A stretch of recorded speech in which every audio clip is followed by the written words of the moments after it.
นำสุขทุกสมัยเราเป็นไทยเพราะมีธรรมประจำชาติหากไร้ศีลสิ้นธรรมต่ำอำนาจประเทศชาติจะอยู่ได้อย่างไรกันขอกล่าวคำว่าธรรมสวัสดีกับบรรดาท่านผู้ฟังแล้วก็ท่านผู้ชมทุกท่านที่กำลังติดตามช่องธรรมะเป็นทีมทีวีออนไลน์กลุ่มพระสงฆ์อุบาสกอุบาสิการ่วมกันเผยแผ่ธรรมะออนไลน์ไลฟ์สดทาง Facebook ทาง YouTube สถานีวิทยุ FM คลื่น 104.50 เมกะเฮิรตซ์วัดฝายหินจังหวัดเชียงใหม่และสถานีวิทยุเครือข่ายคลื่นสีขาว8จังหวัดภาคเหนือซึ่งในค่ำคืนนี้ก็เป็นคืนวันศุกร์ที่17เดือนพฤษภาคมปีพุทธศักราช2567ก้าวกับผมอัตมภาพพระครูโสพลปริยัติก็ได้นำรายการมาพบกับบรรดาท่านผู้ฟังท่านผู้ชมเป็นประจำทุกคืนวันศุกร์เวลาตั้งแต่ 20 นาฬิกาเป็นต้นไปจนถึงเวลาประมาณ 21:30 นาทีซึ่งบรรดาท่านผู้ฟังท่านผู้ชมทุกท่านก็สามารถที่จะให้การสนับสนุนหรือว่าให้กำลังใจโดยการกดติดตามกดไลค์กดแชร์เพื่อเป็นธรรมทานยิ่งแชร์มากก็ได้บุญมากแชร์น้อยก็ได้บุญน้อยไม่แชร์ก็ไม่ได้บุญหรือว่าจะร่วมบริจาคสนับสนุนกับช่องธรรมะเป็นทีมของเราก็ไปที่ชื่อบัญชีก็ออมบุญออมธรรมวันละบาททางธนาคารไทยพาณิชย์เลขที่บัญชีก็145244700-8ชื่อบัญชีก็พระมหาไทยธรรมกิจพระมหาชาญชัยพรหมประดิษฐ์แล้วก็พระอาจารย์ดร.จตุรงค์ชูศรีหรือว่าอีกบัญชีหนึ่งก็เป็นธนาคารไทยพาณิชย์เช่นเดียวกัน376-225-327-2ชื่อบัญชีก็พระมหาดวงทิพย์ปริยัธาลีผู้ประสานงานเครือข่ายธรรมะเป็นทีมของเราซึ่งวันนี้ก็เช่นเดียวกันบรรดาท่านผู้ฟังทางคณะสงฆ์จังหวัดเชียงใหม่โดยพระเดชพระคุณหลวงพ่อพระเทพมังคลาจารย์เจ้าคณะจังหวัดเชียงใหม่พระเดชพระคุณหลวงพ่อพระเทพสิงหวราจารย์รองเจ้าคณะจังหวัดเชียงใหม่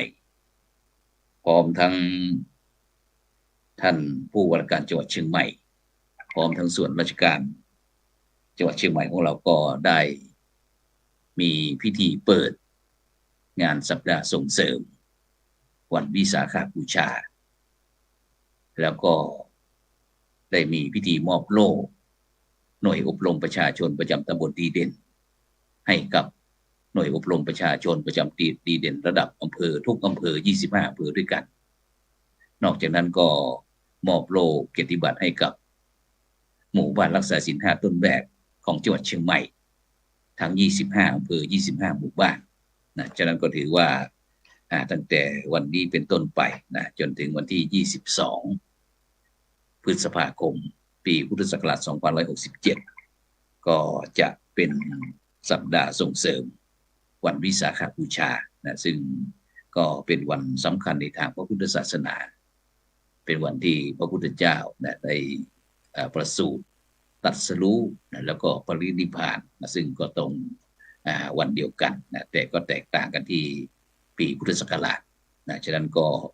บรรดาท่านผู้ฟังท่านผู้ชมก็ติดตามทางช่องธรรมะเป็นทีมทีวีออนไลน์ของเราเพื่อที่เราก็จะได้นำกิจกรรมเกี่ยวเนื่องกับวันสำคัญในทางพระพุทธศาสนาวันวิสาขบูชานั้นมาเจริญพรให้กับบรรดาท่านผู้ฟังท่านผู้ชมได้ติดตามซึ่งโดยเฉพาะตั้งแต่ต้นเดือนเป็นต้นมาจนถึงวันที่22นี้ก็มูลนิธิพระบรมธาตุดอยสุเทพ อำเภอเมืองจังหวัดเชียงใหม่ก็ได้มีพิธีสมโภชน้ำสงฆ์พระราชทานพระบรมธาตุดอยสุเทพประจำปีพุทธศักราช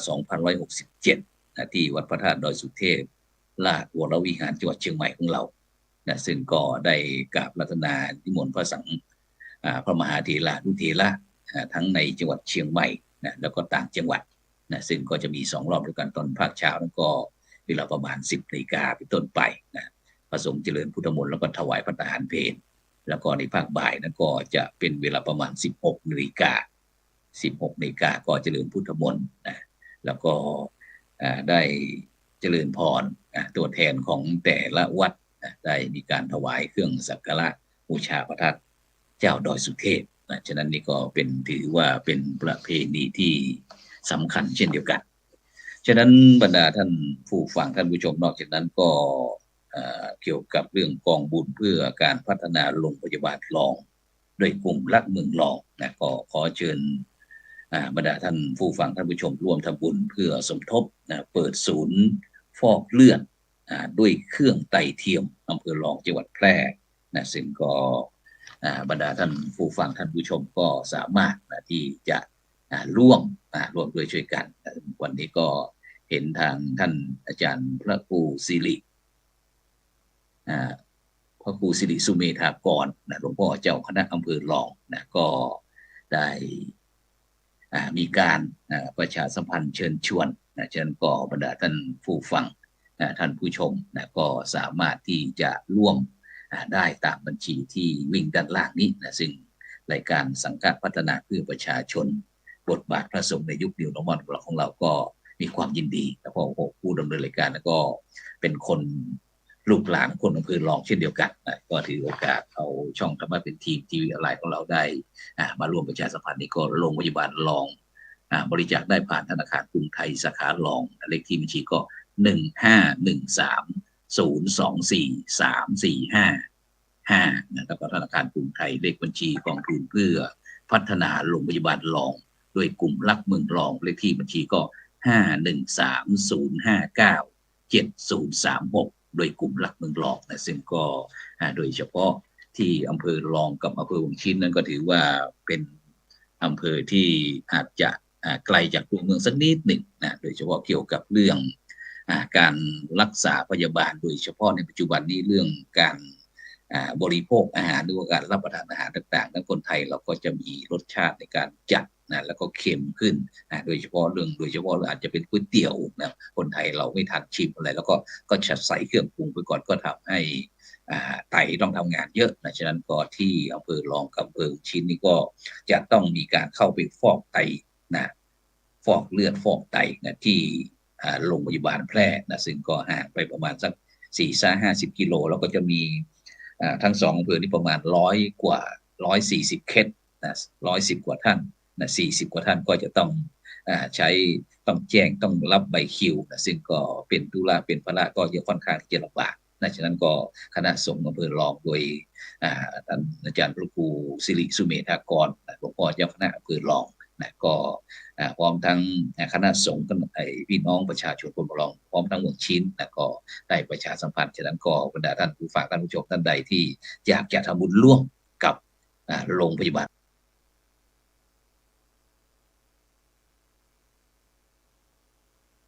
รองก็สามารถที่คนละบาท2 บาทก็แล้วแต่ตามที่โอกาสการให้ชีวิตหรือว่าให้โอกาสเพื่อนร่วมโลกก็ถือว่าเป็นบุญเป็นกุศลยิ่งใหญ่ฉะนั้นก็เชิญชวนประชาสัมพันธ์บรรดาท่านผู้ฟังท่านผู้ชมที่กำลังติดตามของเราซึ่งวันนี้ก็เป็นอีกวันหนึ่งที่เราได้มีโอกาสได้รับความร่วมมือจากทั้งสถานศึกษาแล้วก็จากสำนักงานเขตพื้นที่การศึกษาที่เป็นผู้ที่ดูแลเกี่ยวเรื่องการจัดการศึกษาของพี่น้องประชาชนคนไทยโดยเฉพาะที่วันนี้เราก็จะพูดถึงจังหวัดเชียงใหม่แล้วก็โดยเฉพาะก็จะมีการทำ MOU ร่วมกันฉะนั้นก็ในช่วงนี้รายการของเราก็จะติดตามรายการ ในกิจกรรมต่างๆที่ทางมหาวิทยาลัยทางคณะสงฆ์จังหวัดเชียงใหม่มหาวิทยาลัยมหาจุฬาภรณราชวิทยาลัยเขตเชียงใหม่พร้อมทั้งมูลนิธิโพธิยาลัยแล้วก็สำนักงานเขตพื้นที่การศึกษาจังหวัดเชียงใหม่ตั้งแต่เขตที่1เขตที่3เขตที่4เขตที่3เขตที่4เขตที่2ด้วยซึ่งก็ได้เป็นธุระภาระฉะนั้นก็ตอนนี้ท่านอาจารย์สุพจน์สุขแยงก็จะเราต้องไปปรับที่กล้องก่อนการใช้กล้องก่อนคุณท่านอาจารย์ท่านลองออกไปก่อนแล้วก็ไปปรับเรื่องการใช้กล้องใช้ไมค์ตอนนี้อาจจะไม่มีภาพอาจจะไม่มีภาพฉะนั้นวันนี้เราก็จะไปที่ผู้ร่วมรายการของเราท่านแรกก่อนท่านอาจารย์สุพจน์ได้ยินนะอาจารย์ไหมอ๋อได้ยินครับอาจารย์ครับโอเคฉะนั้นไปที่อาจารย์ได้ยินไหมไปโอเคชัดเจนกล้องเสียกล้องไม่แค่นี้เนาะไม่เสถียรโอเคไปที่คุณโยมหไทยรัตน์ชาญมีศรีรองผู้อำนวยการสำนักงานเขตพื้นที่การศึกษาประถมศึกษาเชียงใหม่เขต1ซึ่งเมื่อวานนี้เราได้มีการไปทำวันก่อนมีโอกาสไปทำ MOU ด้วยกันขอเจริญพรท่านอาจารย์หไทยรัตน์เดี๋ยวเปิดไมค์นิดหนึ่งเปิดไมค์แป๊บหนึ่งเปิดไมค์แป๊บหนึ่งโอเคเจริญพรได้ทักทายกับบรรดาท่านผู้ฟังท่านผู้ชมมีทั้งพระคุณเจ้ามีทั้งพ่ออุ้ยแม่อุ้ยแต่มีทั้งเด็กบรรดาเยาวชนเต็มไปหมดท่านลองทักทายได้เลยทักทายได้เลยค่ะก็วันนี้ก็ต้องขอสวัสดีนะคะท่านเป็นแฟนรายการนะคะเกี่ยวกับรายการสังฆพัฒนาเพื่อประชาชนใช่ไหมคะท่านเจริญพรค่ะก็วันนี้ก็ถือว่าเป็นโอกาสอันดีนะคะที่ทางฝ่ายส่งเสริมสนับสนุนในด้านเกี่ยวกับการศึกษานะคะก็จะได้มีโอกาสร่วมเสวนาร่วมรายการนะคะเพื่อที่จะได้แลกเปลี่ยนข้อมูลกันนะคะก็วันนี้ก็ยินดีที่จะแลกเปลี่ยนเรียนรู้ค่ะท่านเจริญพรสาธุไปที่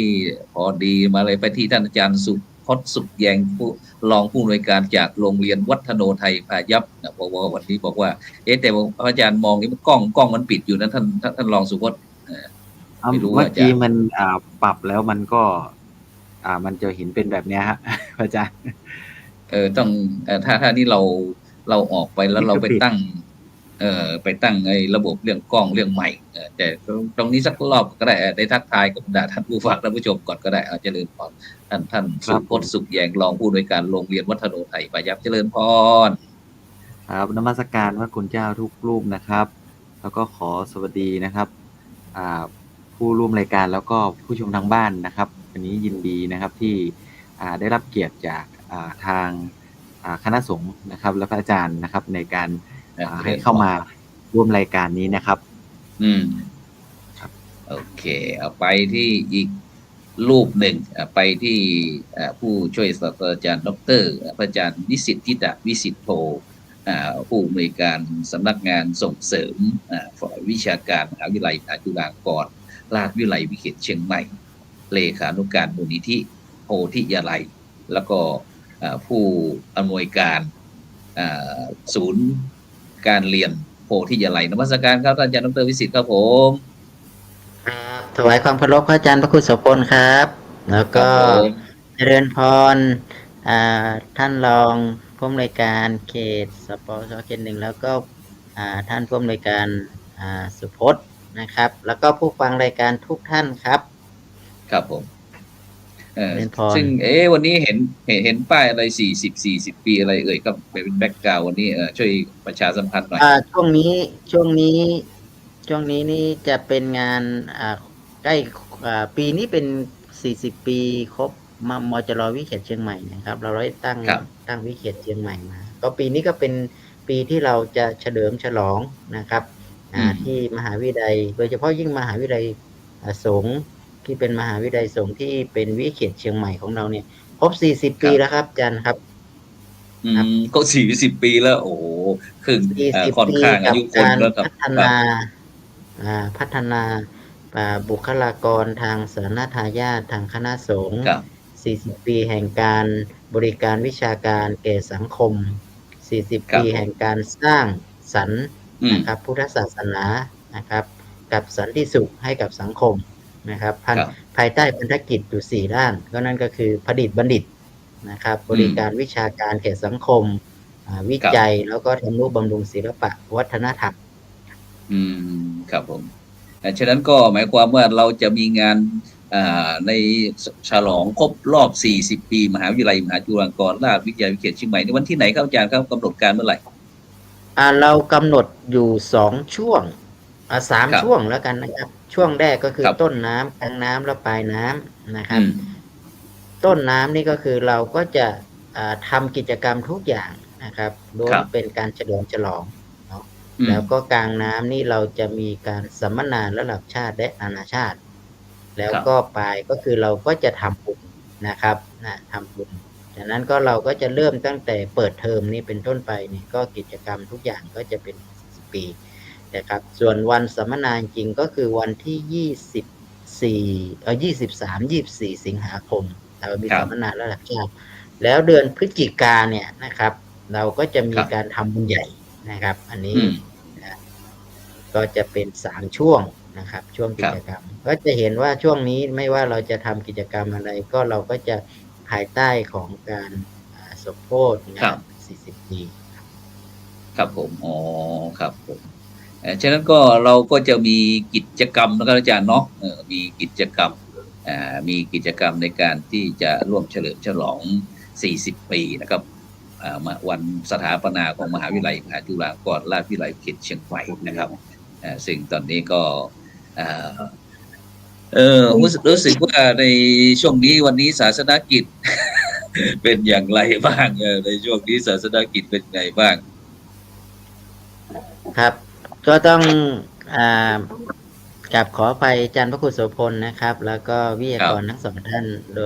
นะครับเนื่องจากว่าเพิ่งเสร็จภารกิจนะครับจากการไปที่ชัยประการนะเรื่องของการทำความร่วมมือนะครับในการขับเคลื่อนนะครับโดยเฉพาะยิ่งก็คือเรื่องการศึกษาเรื่องของการที่มหาวิทยาลัยนะครับแล้วก็คณะสงฆ์จังหวัดเชียงใหม่แล้วก็สำนักงานเขตพื้นที่การศึกษานะครับปีนี้เนี่ยเป็นปีมงคลของ40 ปีจริงๆนะเราได้รับความร่วมมือนะครับโดยเฉพาะยิ่งสำนักงานเขตพื้นที่การศึกษานะครับไม่ว่าจะเป็นเขต 1นี่เราต้องพูดตลอดเลยอาจารย์ไปไหนต้องพูดไม่ได้นั่นจริงๆเพราะเขต 1เนี่ยเป็นเขตที่สร้างแรงบันดาลใจนะเราก็เป็นเขตทำให้แรงบันดาลใจหรือความปรารถนาความหวังของพระสงฆ์สามเณรเนี่ยได้ประสบความสำเร็จเราจึงมีความรู้สึกชื่นชมและอนุโมทนานะครับโดยเฉพาะยิ่งการเกิดตั้งศูนย์โพธิยดาแห่งแรกที่เป็นกลุ่มเฉพาะพระภิกษุสามเณรนะอาจารย์ตอนนี้เนี่ยพอตั้งเขต 1อนุญาตปุ๊บเนี่ยนะครับปรากฏว่าตอนนี้เนี่ยเขต 3ก็อนุญาตเขต 3เขต 1ก็จะดูแลอยู่4 อำเภออยู่4 อำเภอ4 อำเภอเนาะเดี๋ยวท่านรองคงอธิบายให้ฟังนะครับก็คือซึ่งผู้อำนวยการเราก็คือท่านดร.อนุกูลศรีสมบัตินะครับผู้อำนวยการสำนักงานเขตพื้นที่การศึกษาประถมศึกษาก็คือตอนนี้ครับอาจารย์พระครูจาก81 ลูกนะครับที่เขต 4คิกออฟเปิดโอกาสให้เมื่อปีที่ผ่านมาเนี่ยนะครับตอนนี้เนี่ยนะครับรวบรวมแล้วเราก็ขยายเขตไปอยู่ประมาณเขต 2เขต 3เขต 3และเขต 4ตอนนี้ก็มีอยู่4 เขตครับที่กลุ่มเป้าหมายแล้วก็มีที่ลำพูนอีก1 เขตตอนนี้ความก้าวหน้าของแต่ละเขตก็คือเขต 3เนี่ยอนุญาตเป็นแห่งที่2นะครับรองจากเขต 1นะครับแล้วก็ตอนนี้เขต 4ก็จะลงตรวจความพร้อมในวันที่20และ24ในเดือนนี้20-24เดือนพฤษภาคมนี้พฤษภาคมนี้แล้วก็เขต 1ที่จังหวัดลำพูนจะลงตรวจความพร้อมวันที่27นะครับอันนี้คือหมายถึงว่าหลังจากตรวจความพร้อมนะครับตอนนี้เนี่ยมีการตรวจเรื่องหลักสูตรเรื่องอะไรต่างกระบวนการทั้งหมดนี้ผ่านเรียบร้อยแล้วนะครับก็เดี๋ยวเพียงแค่ลงไปตรวจความพร้อมเราก็ว่า หลังจากนี้ก็คงจะได้รับนะครับข่าวโอกาสดีที่ทางลูกพระลูกเนรนะครับ ครับผม จาก81ลูกหรือ80ลูกนี่นะผมนึกถึง เดี๋ยวนี้ 80พรรษาอ๋อ ที่การเผยแผ่ทุกองค์พระสัมมาสัมพุทธเจ้านี่นะ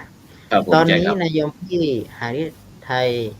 จากการที่ทางเขตสพเขต1เนี่ย80รูปเนี่ยตอนนี้ขยายไป 1,250 รูป เหมือนกับว่ามันมีอะไรที่เป็นนัยยะที่สำคัญยิ่งนะครับนี่คือหมายถึงว่าเราต้องยอมรับว่ากลุ่มนักบวชหรือกลุ่มที่เนี่ย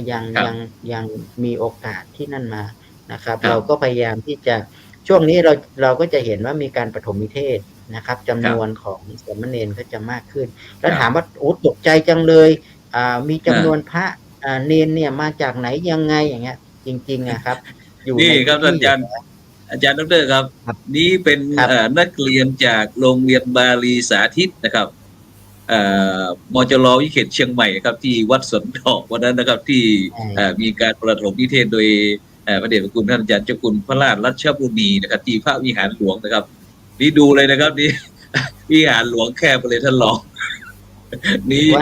ที่ภาพนี่นะครับครับผม ช่วงนี้ปฐมนิเทศนับแต้มเอาเดี๋ยวที่นั่นบอกว่าถ้าอาจารย์จำนวนประมาณนี้ตอนนี้จำนวนนี้ยังไม่นิ่งนะยิ่งกว่านับคะแนนสสอีกนะก็ขึ้นบอร์ดขึ้นมาเป็นตุบเราก็โอ้แสดงว่าตอนแรกเนี่ยเราก็เข้าใจว่าจำนวนคงไม่มากนะครับแต่พอนั้นมาปุ๊บเนี่ยจะทำให้เหมือนกับจำนวนของสามเณรแสดงว่าตอนนี้เนี่ย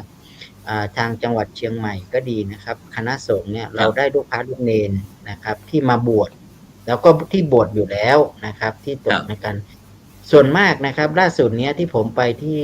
วิเวกเนาะวิเวกอาจารย์นี่วิเวกครับผมเป็นกลุ่มที่เป็นกลุ่มชาติพันธุ์อาจารย์นะครับอยู่ที่ข้างที่บนบางทีเนี่ยเพิ่งลงมาบดีบางอย่างก็คือด้วยความไม่พร้อมของผู้ปกครองนะครับพ่อแม่ก็ไม่มีความพร้อมที่จะส่งลูกให้เรียนได้เนี่ยนะครับมันก็ยังมีจำนวนหนึ่งไม่ว่าจะเป็นทั้งเรื่องของการดูแลทั้งอะไรเนี่ยไม่มีความพร้อมนะครับก็จะมีกลุ่มของสามเณรขึ้นมานะครับเราเนี่ยก็ตอนนี้ก็เลยเป็นที่มาของการไปร่วมกันเรื่องของการจัดการว่าเราจะทำยังไงจะร่วมกันดูเรื่องของการจัดการที่จะให้เขาเข้าสู่ระบบแล้วก็จัดการศึกษาได้ยังไงนะครับโดยเฉพาะยิ่งก็คือสามเณรเนี่ยครับเป็นอะไรที่แล้วเป็นอะไรที่มาอยู่ในวัดเนาะแล้วก็ต้องมีการดูแลกันด้วยความปลอดภัยอะไรทุกอย่างนะครับมากขึ้นแต่ทั้งนี้ทั้งนั้นที่เราลงไปเนี่ยปรากฏว่าวันนี้ครับอาคารนะครับอาคารที่หลวงปู่เคยสร้างไว้เนี่ยนะครับที่วัดหลวงปู่บุญเย็นครับที่วัดป่าไม้แดงครับเจ้ามหาพรหมอำเภอชัยประการครับผมหลวงปู่ได้สร้างไว้เนี่ยอาคารหลังนี้เนี่ยสร้างไปไม่รู้หมดไปกี่สิบล้านนะครับหยุดใช้งานไปประมาณ10 กว่าปีแต่ตอนนี้เนี่ยอาคารหลังนี้มีชีวิตขึ้นมาโดยเฉพาะอย่างยิ่งตอนนี้มีลูกเนรนี่แหละที่จะเข้าไปดูแลแล้วก็จะเข้าไปเป็นสถานการจัดการเรียนการสอนก็ทำให้รู้สึกตื่นเต้นกันมากเลยนะครับเหมือนกับเปิดอาคารใหม่นะแล้วก็ลูกเนรก็มีโอกาสแล้วก็ทางหัวหน้ากลุ่มส่งเสริมเจ้าหน้าที่ก็ไปก็โอ้โหเห็นชัดมากเลยว่าจริงๆแล้วเนี่ยพระอาจารย์เรามีทรัพยากรในวัดเยอะมากแต่ก่อนเนี่ยเราจัดการศึกษาเนี่ยโรงเรียนอยู่ในวัดแล้วก็ทีนี้โรงเรียนก็ออกไปจากวัดพอออกไปวัดก็เหมือนกับเป็นวัดล้างนะครับเด็กๆไม่ได้วิ่งอยู่ในวัดเลยนะครับก็นึกถึงว่าตอนนี้เรากำลังย้อนกลับมาใช่ไหมเราจะดึงเด็กบางกลุ่มที่เข้ามาอยู่ในวัดให้เข้าวัดให้เป็นสถานที่หล่อรวมแล้วก็ให้วัดมีชีวิตขึ้นมาได้ผมว่าเป็นเรื่องที่น่าอนุโมทนานะครับน่ายินดีนะครับแต่ว่าเราก็ต้องช่วยกันก็คือเป็นงานตอนแรกก็คงว่าคิดว่ามันไม่เหนื่อยอะไรมากตอนนี้รู้สึกว่าจะคิดผิดหรือเปล่าไม่รู้นะโยมพี่นะเวลานี่จะมากขึ้นนะครับแต่ก็เห็นความร่วมมือนะครับของแต่ละเขตก็มีความ น่าอนุโมทนา มีมหาอุบาสิกาครับวันนั้นดังนั้นเราไปที่ท่านรองหาไทยรัตน์ชาญศรีนะครับรองผู้อำนวยการสำนักงานเขตพื้นที่การศึกษาประถมศึกษาเชียงใหม่เขต 1นะครับซึ่งวันนั้นเราได้มีโอกาสนะครับไปร่วมทำข้อตกลง MOU นะครับซึ่งก็จะมีมหาวิทยาลัยคณะสงฆ์จังหวัดเชียงใหม่นะครับโดยพระเดชคุณท่านอาจารย์เจ้าคุณพระสุวรรณเมธีด็อกเตอร์นะครับหลวงพ่อรองเจ้าคณะจังหวัดเชียงใหม่แล้วก็มหาวิทยาลัยมหาจุฬาลงกรณราชวิทยาลัยวิเขตเชียงใหม่โดยท่านอาจารย์พระครูสิริบรมธาตุพิทักษ์นะครับผู้ช่วยศาสตราจารย์ด็อกเตอร์นะครับรองที่การบดีมหาวิทยาลัยมหาจุฬาลงกรณราชวิทยาลัยเขตเชียงใหม่นะครับแล้วก็จะมีทางมูลนิธิโพธิยาลัยนะครับท่านอาจารย์พระมหาอินทร์สอนนะครับคุณณอุทโธนะครับซึ่งวันนั้นแล้วก็ท่านอาจารย์ด็อกเตอร์ผู้ช่วยศาสตราจารย์ดร.วิสิทธิตาวิสิทธิ์โพนะครับก็ได้ร่วมกันทำ MOU เราไปที่ท่านรองหาไทยรัฐเป็นอย่างไรบ้างวันนั้นเคยเจอที่มีพระบุกเข้าไปเขตพื้นที่การศึกษาบ้างไหมคุยให้ฟังหน่อยบรรยากาศเป็นอย่างไรบ้างค่ะนมัสการค่ะแล้วก็ขอสวัสดีนะคะทางผู้รับฟังรายการวิทยุนะคะก็ต้องออกตัวว่าอันนี้เป็นครั้งแรกนะคะที่ได้มีการเข้าร่วมรายการวิทยุอย่างนี้นะคะก็รู้สึกตื่นเต้นนะคะก็ในวันนั้นนะคะเนื่องด้วยว่าสำนักงานเขตเรานะคะก็อยู่ในส่วนราชการนะอยู่ในศูนย์ราชการอยู่ในสำนักงานชั้น4ค่ะก็ทางหน่วยงานอื่นๆนะคะหรือว่ากลุ่มงานอื่นๆในสำนักงานเขตนะคะก็ค่อนข้างตื่นเต้นเนาะตู้เจ้ามาแล้วตู้เจ้ามาแล้วอย่างเงี้ยค่ะแล้วโดยเฉพาะอย่าว่าแต่เด็กที่ในโรงเรียนนะคะเจริญพรคนโตอย่างเราอะค่ะก็หาโอกาสในช่วงนี้เนาะก็คือเหมือนหาโอกาสที่จะเข้าวัดเข้าวาหรือว่าไปสัมผัสกับพุทธศาสนาเนี่ยก็ส่วนใหญ่ก็จะเป็นวันพระใหญ่อย่างเงี้ยค่ะก็บางทีคำพูดคำจาหรือว่ากิริยาท่าทางบางทีก็เราจะต้องทำยังไงจะสวัสดียังไงจะกล่าวลายังไงจะขอบคุณยังไงอย่างเงี้ยค่ะวันนั้นก็ค่อนข้างประหม่านะคะจนถึงวันนี้ก็ค่อนข้างประหม่านะคะเพราะฉะนั้นก็สะท้อนไปถึงเด็กนักเรียนเลยค่ะถ้าหากว่าเด็กนักเรียนนะคะไม่ได้มีโอกาสที่จะไปเข้าวัดบ่อยๆไม่ได้มีโอกาสที่จะไปตามพ่อตามแม่ตามคุณปู่คุณย่าคุณตาคุณยายเข้าวัดอย่างเงี้ยค่ะไปสัมผัสกับพระสงฆ์อย่างเงี้ยค่ะเด็กก็น่าจะประมาณเหมือนเราอย่างเงี้ยค่ะก็นั่นแหละค่ะก็คือถ้าหากว่ามันเหินห่างกันนะคะมันก็จะทำให้ไม่ว่าจะเป็นการใช้ศัพท์คำพูดหรือว่าเราจะต้องยกมือพนมไหมเราจะต้องนั่งเราจะต้องทำกิริยาท่าทางยังไงเนี่ยค่ะโดยเฉพาะอย่างศาสนพิธีต่างๆเนี่ยค่ะบางทีเราก็ทำผิดทำถูกเนาะถ้ามีการเชิญพอมีการแนะนำชี้แนะมีการเรียนอย่างถูกต้องเนี่ยค่ะเวลาเราได้ไปสัมผัสกับพระสงฆ์ในวันนั้นเราก็ย้อนไปถึงนึกไปถึงเด็กเนี่ยค่ะว่าถ้าหากว่าโยงไปถึงเรื่องของกิจกรรมครูพระสอนศีลธรรมเนาะค่ะก็คือเด็กไม่มีโอกาสที่เท่าไหร่ที่จะเข้าไปวัดใช่ไหมคะเพราะว่าวันธรรมดาก็เรียนหนังสือนะคะนอกจากโรงเรียนจะให้ความสำคัญนะคะในการจัดกิจกรรมพาเด็กเข้าวัดในทุกวันพระหรือวันเทศกาลเนี่ยค่ะก็คือโอกาสที่เด็กจะเข้าวัดนี่ก็คือจะน้อยมากนะคะแต่มีโครงการดีๆกิจกรรมดีๆก็คือครูพระสอนศีลธรรมนะคะไม่ต้องรอให้เด็กเดินทางไปที่วัดนะคะอันนี้ก็คือพระสงฆ์เนี่ยก็นำพระพุทธศาสนาเข้ามาในโรงเรียนนะคะก็วันนั้นก็รู้สึกปลาบปลื้มใจนะคะอย่างที่ท่านผู้อำนวยการอนุกูลเศรษฐสมบัติบอกเนาะว่ามีความยินดีนะคะแล้วก็ถือว่าเป็นโอกาสเป็นบุญของสำนักงานเขตนะที่ได้ทำ MOU ในวันนั้นค่ะเจริญพรฉะนั้นก็ถือว่าได้คิดได้มีประสบการณ์อีกรูปแบบหนึ่งนะที่มีพระคุณเจ้าก็คือพระสอนศีลธรรมในโรงเรียนในเขตสังกัดของสำนักงานเขตพื้นที่การศึกษาประถมศึกษาเชียงใหม่เขต 1ก็คืออำเภอเมืองเชียงใหม่อำเภอดอยสะเก็ดอำเภอสันกำแพงและอำเภอแม่อ่อนที่ได้มีโอกาสไปร่วมทำ MOU กันที่ศาลากลางจังหวัดเชียงใหม่นะซึ่งแม้แต่พระก็เช่นเดียวกันคุณโยม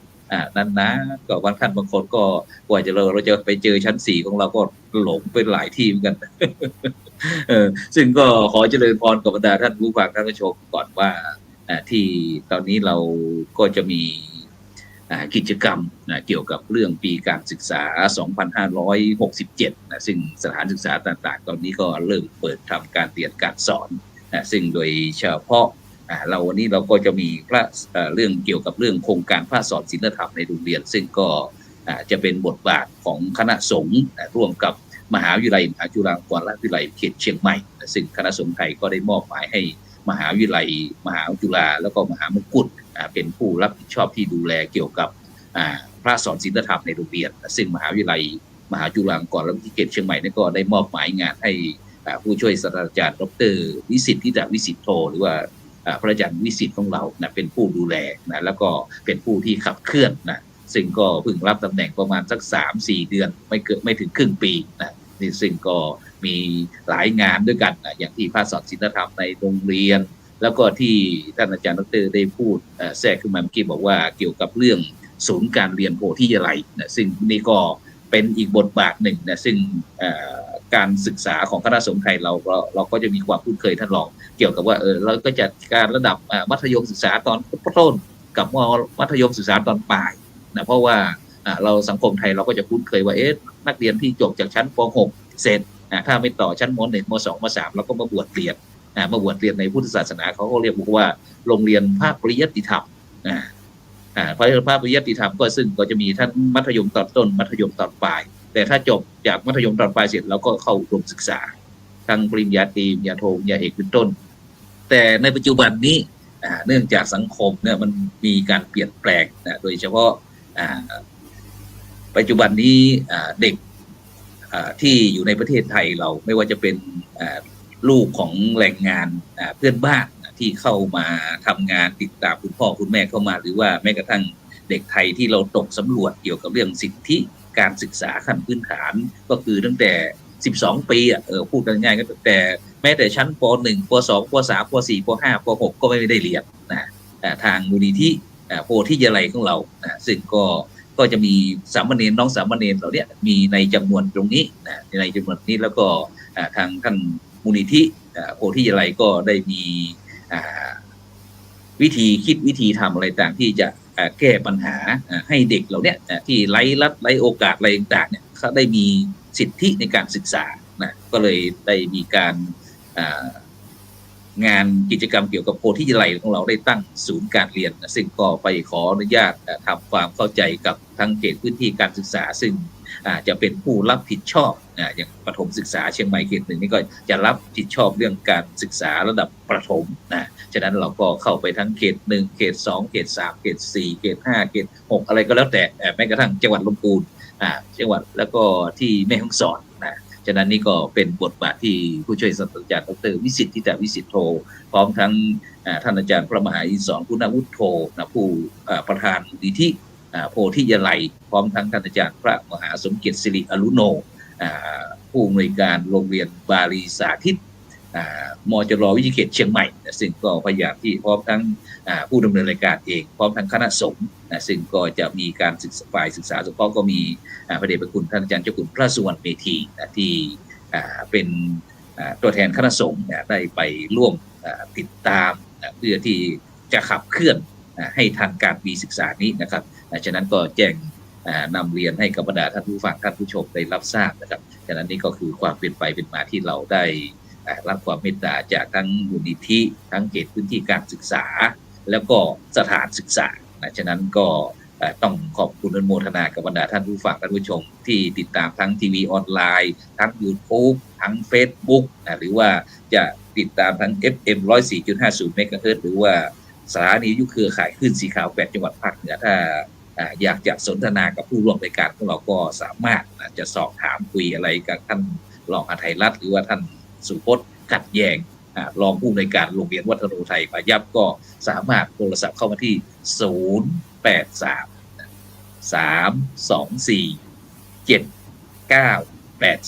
083-324-7984ฉะนั้นเราจะไปที่ท่าน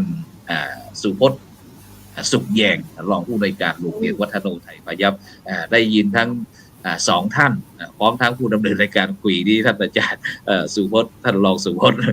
มีความคิดเห็นรู้สึกอย่างไรบ้างในปัจจุบันนี้คณะสงฆ์ไทยเราก็จะมีโอกาสจัดการศึกษาระดับประถมศึกษาก็คือในชั้นป .1 ถึงป .6 ตามเงื่อนไขในนามโพธิยาลัยก็มีการบริหารจัดการแบบโรงเรียนเอกชนเจริญพรอะไรนะครับ นมัสการพระอาจารย์ ทดสอบเสียง เจริญพรชัดเจน ชัดเจนนะครับ เจ น ญพ มัสการพระคุณเจ้านะครับ แล้วก็ขอสวัสดีนะครับผู้ร่วมรายการทุกท่านนะครับ ในส่วนของตัวของโรงเรียนนะครับ ผมเป็นตัวแทนของโรงเรียนนะครับเนาะก็ในส่วนของการได้รับความเมตตานะครับ จากโครงการพระสอนศีลธรรมในโรงเรียนเนี่ยนะครับในส่วนของวัฒโนเนี่ยนะครับ ได้รับความเมตตามายาวนานมากนะครับ ตั้งแต่ก่อนที่ผมจะมาทำงานที่นี่นะครับ เมื่อ8 ปีที่แล้วแล้วนะครับ เพราะฉะนั้นในส่วนของโครงการตรงนี้นะครับ ผมบอกได้เลยนะครับว่าผมเห็นการเปลี่ยนแปลงนะครับ ในเรื่องของการพัฒนานะครับรูปแบบนะครับ เพราะว่าผมอยู่มาหลายโรงเรียนนะครับ ก็จะเห็นว่าในแต่ละรูปแบบของการเข้ามาสอนเนี่ยนะครับ ของพระอาจารย์ในแต่ละยุคแต่ละสมัยเนี่ยก็จะมีการพัฒนาขึ้นนะครับ เพื่อให้สอดคล้องนะครับกับการเปลี่ยนแปลงนะครับ ซึ่งในตรงนี้นะครับโรงเรียนปัจจุบันเนี่ยโรงเรียนวัฒโนเนี่ยโชคดีนะครับโรงเรียนวัฒโนเนี่ยนะครับเหมือนกับมีวัดอยู่ในโรงเรียนด้วยนะครับ เพราะว่าโดยปกติเราก็มีศาสนสถานนะครับอยู่แล้วนะครับ แล้วก็มีพระเข้ามาดั้งเดิมพื้นที่ก็เป็นที่วัดเดิมใช่ครับใช่ครับเพราะฉะนั้นก็ทำให้บรรยากาศนะครับเนาะบรรยากาศเนี่ยของโรงเรียนเนี่ยนะครับค่อนข้างที่จะทำให้นักเรียนนะครับพูดง่ายๆก็คือสภาพแวดล้อมทำให้สามารถปรับพฤติกรรมของนักเรียนนะครับได้เพราะเราต้องยอมรับว่าสภาพแวดล้อมเนี่ยมีความสำคัญนะครับเพราะฉะนั้นเราจึงเล็งเห็นว่าการที่มีพระอาจารย์ต่างๆนะครับเข้ามานะครับให้ความรู้กับลูกๆเรานะครับ เราก็รู้สึกว่ามันเป็นเบ้าหลอมทั้งภายในและภายนอกนะครับทำให้โรงเรียนเราเนี่ยขึ้นชื่อนะครับในเรื่องของการพัฒนาคุณธรรมจริยธรรมนะครับดังนั้นในโอกาสต่อไปเนี่ยนะครับผมนะครับอยากจะให้ทางโครงการพระสอนศีลธรรมเนี่ยนะครับใช้โมเดลหรือต้นแบบนะครับในการพัฒนานะครับในแต่ละพื้นที่นำมาวิเคราะห์นะครับแล้วสังเคราะห์เพื่อให้การพัฒนารูปแบบการจัดการเรียนการสอนในโรงเรียนของเราเนี่ยให้มีความทันต่อการเปลี่ยนแปลงนะครับยกตัวอย่างเช่นในตอนนี้นะครับทางโรงเรียนนะครับได้รับมอบนโยบายจากสปท.มาเลยนะครับในเรื่องการนำหลักสูตรนะครับเนาะหลักสูตรต้านทุจริตนะครับเข้ามาซึ่งผมลองศึกษาในตัวเนื้อหาแล้วนะครับก็เห็นได้ว่าพระอาจารย์นะครับที่จะเข้ามาสอนในโรงเรียนเนี่ยนะครับน่าจะเป็นผู้ที่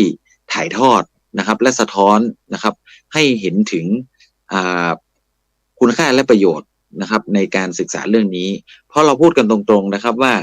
ในการประเมินนะครับในการประเมินเนี่ยนะครับทั่วไปนะครับในโรงเรียนนะครับก็ประเมินได้ถึงแค่ KPA นะครับแต่ในเรื่องของการประเมินค่านะครับการวัดในการประเมินค่านะครับนักเรียนเนี่ยค่อนข้างที่จะได้เรียนได้สะท้อนออกมาน้อยมากนะครับการประเมินค่าก็คือการให้นักเรียนเนี่ยประเมินในสิ่งที่เรียนนะครับว่าหรือสถานการณ์เนี่ยว่าสิ่งที่ได้เรียนเนี่ยนะครับดีหรือไม่ดีอย่างไรนะครับซึ่งผมว่าการเรียนแบบเชิงคุณภาพเนี่ยนะครับเป็นสิ่งที่สำคัญในปัจจุบันนะครับไม่ได้จะเรียนเพียงแค่ความรู้และแค่ทางศาสตร์นะครับนักเรียนจะต้องประเมินค่านะครับในสิ่งที่นักเรียนเรียนรู้ได้โดยเฉพาะเรื่องของศีลธรรมนะครับอันนี้ก็ขอกราบเรียนพระอาจารย์และผู้เข้ารับชมนะครับขอบคุณครับเจริญพรงั้นเราจะไปที่ท่านอาจารย์ดร.วิสิทธิตาวิสิทธโธผู้อำนวยการฝ่ายสนับสนุนฝ่ายวิชาการมหาวิทยาลัยจุฬาลงกรณราชวิทยาลัยเขตเชียงใหม่ที่เป็นผู้ที่มหาวิทยาลัยมหาจุฬาลงกรณ์ได้มอบงานเกี่ยวกับเรื่องพระสอนศีลธรรมในโรงเรียนฉะนั้นเราได้ตั้งหัวข้อบอกว่าปีพระสอนศีลธรรมปีการศึกษาใหม่อย่างไรดีมันมีความเป็นไปเป็นมาอย่างไงครับอาจารย์ดร.วิสิทธิ์ครับเกี่ยวกับพระสอนศีลธรรมในโรงเรียนครับจริงๆแล้วก็ต้องเท้าความไปนิดหนึ่งนะครับแต่ก่อนก็เรื่องของพระเนี่ยจริงๆแล้ว ดั้งเดิมก็คือพระมีบทบาทเนาะที่จะอยู่กับ ครับ เยาวชนมีบทบาท แม้กระทั่งเริ่มตั้งแต่เรามีศูนย์อยู่ในวัดนะครับ เด็กก็อยู่ในวัดต่อมาก็พัฒนาศูนย์ ถ้าเป็นงานคณะสงฆ์ก็เรื่องของศูนย์ศึกษาพุทธศาสนาทิศแล้วก็ อืม บางทีเราก็มีการมีรายวิชาที่เป็นวิชาเกี่ยวกับการสอนศีลธรรมอะไรต่างๆเนี่ยเรารู้สึกว่าเราให้ความสำคัญเรื่องนี้เป็น ครับ เป็นอย่างยิ่ง แล้วก็ต่อมาก็คือเราก็พยายามที่จะเอาวัดเป็นโรงเรียนอยู่แล้วนะครับ ก็วัดก็คือโรงเรียนก็คือวัดอะไรประมาณนี้ เพราะว่าถ้าโอกาสก็เข้าไปศึกษาในวัด แล้วทีนี้ ครับ พอเอาวิชาพระพุทธศาสนาเราออกไปโรงเรียนจริงๆแล้วไอ้กระบวนการสอนพระพุทธศาสนาเนี่ยมันไม่ใช่เพียงแค่สอนแค่เนื้อหานะอาจารย์ แต่มันพูดถึงจิตวิญญาณเนาะมันพูดถึงจิตวิญญาณ ถ้าเกิดว่าเรามีพระสอนศีลธรรมเดินเข้าไปเนี่ย อย่างน้อยเด็กมันเห็นก็รู้สึกตื่นเต้นนะไม่ว่าจะเป็นท่านขนาดท่านท่านรองผอ.ก็ยังตื่นเต้นเวลาเจอพระเราไม่รู้จะยังไง แต่ว่ามันทำให้มันเกิดความรู้สึกว่ามีวัดเรามีพระโรงเรียนเรามีพระด้วยนะอย่างนี้นะครับ แล้วเราเจอพระปกติเราเจอพระเราเห็นพระเราก็รู้สึกมีความอะไรเด็กบางคนมันบางคนเห็นก็คืออย่างน้อยก็ต้องสนใจนะครับอะไรมันสนใจเข้ามานะครับ แล้วก็ธรรมชาติของพระเราเวลาเราเดินไปเนี่ยเด็กเห็นก็เห็นนักบวชเนาะเขาก็ยกมือไหว้เห็นแรงต่างก็มันก็เป็นการสื่อนี่ครับผมพระอาจารย์ก็เลยมองว่าสิ่งอย่างนี้เนี่ยมันเรียนแบบกันไม่ได้นะเพราะรูปแบบของพระนี่มันได้นะครับยิ่งเราจะสอนเด็กให้รู้จักพุทธศาสนาเขาก็หนึ่งในนั้นก็คือนักบวชนี่ไงนักบวชเป็นอย่างนี้นักบวชอย่างนี้ต้องใส่จีวรสีนี้นะอะไรต่างๆนะไม่กระทั่งการห่มจีวรนี่มันก็เป็นสิ่งที่เล้าใจเด็กก็เห็นมันก็รู้สึกพระอาจารย์คิดว่าเรื่องอย่างนี้เนี่ยเราไม่ใช่ว่าใครก็สอนได้นะแต่มันต้องเป็นนักบวชจริงๆเนาะตัวเป็นนะตัวเป็นไม่ใช่ว่าเป็นพระอิฐพระปูนนั่งเฉยเนี่ยนะครับแต่ว่าเป็นพระที่เป็นพระที่สามารถพูดดูคุณเรียนแบบต้นแบบอะไรได้เนี่ยพระอาจารย์คิดว่าสิ่งเหล่านี้เด็กอาจจะสนใจในเรื่องนี้นะครับนำสวดมนต์อย่างเงี้ยนะครับนำสวดมนต์ไหว้พระถ้าเกิดว่าเราในโรงเรียนอาจจะมีครูที่ดูแลเรื่องนี้ก็จริงแต่ถ้าเป็นพระเราก็รู้สึกว่ามันมีมนต์ขลังพระอาจารย์คิดว่าอย่างนี้นะครับฉะนั้นเนี่ยแม้ว่าโรงเรียนออกไปจากที่วัดก็จริงแต่ว่าหน่วยงานบางหน่วยงานก็ยังพยายามที่จะโดยเฉพาะยิ่งแต่ก่อนกรมการศาสนากระทรวงวัฒนธรรมก็อยากให้พระเนี่ยเข้าไปอยู่ที่ผูกพันกับเด็กนะครับเพราะว่าการเรียนของเด็กก็เริ่มจะมากขึ้นแล้วโอกาสที่จะเข้าวัดก็มีน้อยนะครับเด็กต้องเรียนพิเศษนู่นนี่อีกเยอะก็ไม่มีโอกาสได้เจอพระนะครับสิ่งนั้นใดเนี่ยถึงต่อมาก็คือก่อนที่จะเกิดครูพระหรือว่าพระสอนศีลธรรมเนี่ยตอนนี้เป็นพระสอนศีลธรรมเนาะยังไม่เป็นรูปแบบก็คือพอมีพระสอนศีลธรรมเนี่ยก็โยนมาที่มหาวิทยาลัยอย่างนี้นะครับก็ให้มหาวิทยาลัยในฐานะเป็นผู้ผลิตพระสงฆ์ก็น่าจะผลิตพระสงฆ์ที่มีความรู้ด้านพระพุทธศาสนาอยู่แล้วเนี่ยก็เอาไปดูแลเด็กเยาวชนในโรงเรียนนะครับก็จะมีครูพระพอมีพระสอนศีลธรรมขึ้นมาเนี่ยเราก็รู้สึกเป็นสิ่งที่ดีอย่างน้อยก็คือยังส่งพระไปโรงเรียนนะครับแต่ก่อนเนี่ยเราเอาเด็กมาวัดนะครับตอนนี้เอาพระออกจากวัดไปหาเด็กในโรงเรียนมันก็เป็นวิกฤตเนี่ยส่งกลับไปกลับมานะครับนะแต่ทีนี้ด้วยความเป็นพระเราเนี่ยก็อย่างว่านะครับเวลาเข้าไปในโรงเรียนก็จะอีกเป็นอันหนึ่งก็บริบทก็ไม่เหมือนกันกับที่ในวัดก็จะแตกต่างกันแต่พระสอนศีลธรรมก็ถือว่าเป็นกลไกที่สำคัญนะครับที่จะหลอมรวมระหว่างอย่างน้อยก็ครูกับนักเรียนก็จะมีโอกาสได้เจอพระได้ทำบุญได้อะไรต่างๆนะเป็นเรื่องของสาธารณพิธีอะไรต่างๆนี้ก็จะเห็นได้ชัดนะครับพระอาจารย์คิดว่าเป็นสิ่งที่ดีงามอย่างน้อยเราก็จะได้เห็นพระได้สัมผัสและอีกอย่างคือตอนนี้หลังจากที่เรามีครูพระเนี่ยนะครับเรายังมีอะไรอีกมากมายนะพระอาจารย์ว่าถ้าทางเราเข้าใจแล้วก็นำมาใช้นะครับเป็นเครื่องมือในการที่จะพัฒนาเรื่องของจิตวิญญาณพัฒนาเรื่องคุณธรรมจริยธรรมอะไรต่างๆอันที่เราพูดคำว่าคุณธรรมจริยธรรมบางทีมันต้องฝึกจนเป็นนิสัยเนาะ เป็นวิถี ครับ นะครับ วิถี อืม นะครับฉะนั้นนี่ก็ความเป็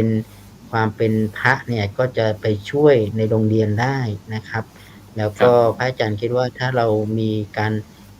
มีพระที่เข้าไปอย่างน้อยก็อาทิตย์ละครั้ง หรือบางทีก็อาทิตย์ละ2 วัน 3 วัน แต่เราก็ไม่ได้ไปเบียดเบียนเวลาของเด็กนะครับ อย่างมากอย่างน้อยก็พระอาจารย์ก็คิดว่าขอเวลาให้กับเด็ก ได้มีโอกาสได้คุยได้เจอพระไปเล่านิทานอะไรให้ฟังบ้างนะครับ ไปนำสวดมนต์ไหว้พระทำปฏิบัติธรรมบางทีก็เด็กไม่สบายผู้ปกครองมีนั้นก็เด็กมาก็มาสวดมนต์อะไรสวดมนต์ให้พรอะไรต่างๆเนี่ยนะครับเนาะเด็กๆก็จะได้เรียนรู้กับสิ่งที่ดีพระอาจารย์คิดว่าอย่างนี้อยากให้มันเกิดขึ้นในโรงเรียนแล้วก็ที่เราพูดถึงโรงเรียนวิถีพุทธก็ดีโรงเรียนอะไรต่างที่ว่าเนี่ยให้มันเป็นวิถีอันนี้ก็จะเป็นประโยชน์อาจารย์ครูโสพลก็มองว่าเนี่ยครูพระสอนศีลธรรมเนี่ยก็ควรจะเป็นหนึ่งในกลไก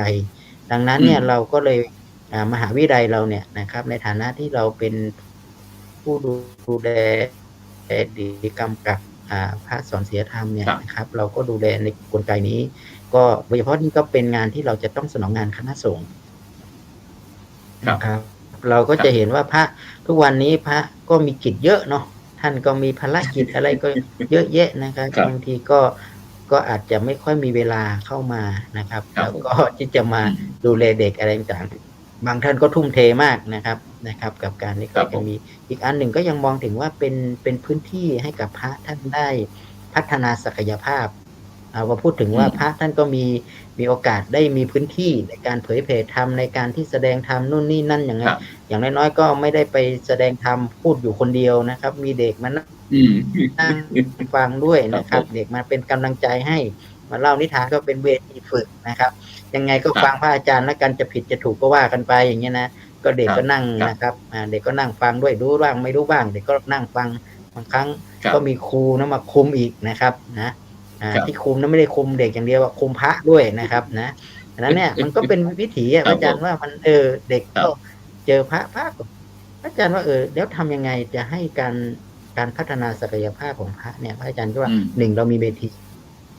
แต่สิ่งที่เราอยากได้มากกว่านั้นก็คือการสร้างพระที่เป็นพระเผยแผ่ร่วมกันหนึ่งเนี่ยทางโรงเรียนที่เป็นมีทรัพยากรเนาะมีความรู้มีองค์ความรู้อยู่เนี่ยนะครับไม่ว่าทางเป็น